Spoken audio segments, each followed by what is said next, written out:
સારંગપુરમાં આપણે બેઠા છીએ, આ ધજા છે ને એ શ્રદ્ધાની ધજા, પણ 250 વર્ષના સમયકાળમાં આ શ્રદ્ધાની ધજાએ બહુ જ લોકોને અહીંયા ખેંચ્યા છે.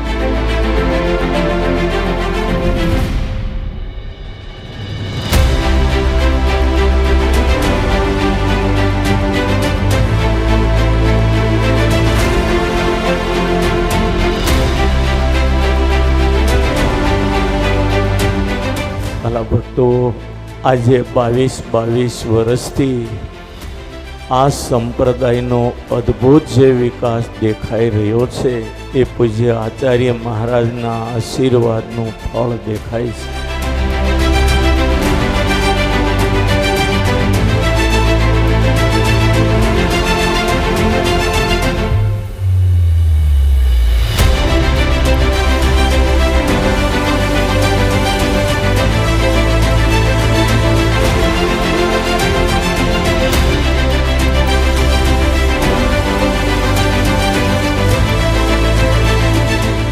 તો જ્યારે જ એમના દર્શન કરું ને ત્યારે એમની ચાલ, એમની સ્ફૂર્તિ, એમના મોઢાનું ઓજસ, સંપ્રદાયને આ સ્વરૂપે જે સુખ આપ્યું છે ને એ કદાચ વર્ષો પછી આપણને એ સુખની પ્રાપ્તિ થઈ છે.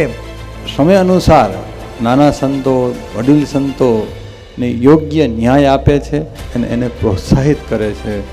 એવા પૂજ્ય મહારાજ શ્રી આપણે મળ્યા છે. મૂળ સંપ્રદાયનું ખૂબ મોટું ભાગ્ય છે.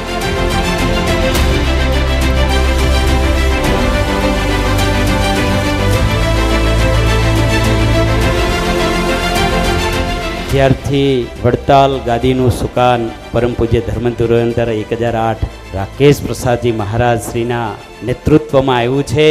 ત્યારથી સ્વામિનારાયણ દક્ષિણ ગાદીનો સુવર્ણ યોગ પ્રવર્તી રહ્યો છે.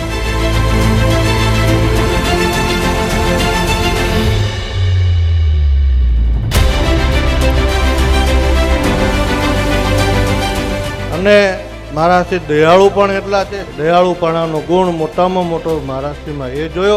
22 વર્ષમાં એક પણ સાધુને એમણે સંપ્રદાયમાંથી કાઢ્યો નથી. પૂજ્યપાદ મહારાજશ્રીને અનેક ભક્તોનો, સંતોનો, ભાઈઓનો એટલો બધો રાજીપો મળી રહ્યો છે કે એની કોઈ સીમા જ નહીં.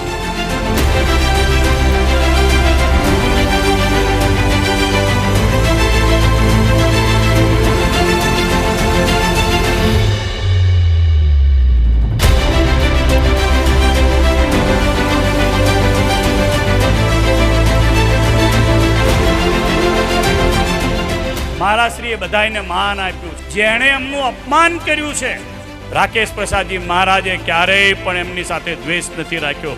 એનો આખો સત્સંગ સમાજ સાક્ષી છે. એટલે એમને માનને પણ આપણે તાળીઓના નાદથી વધાવીએ.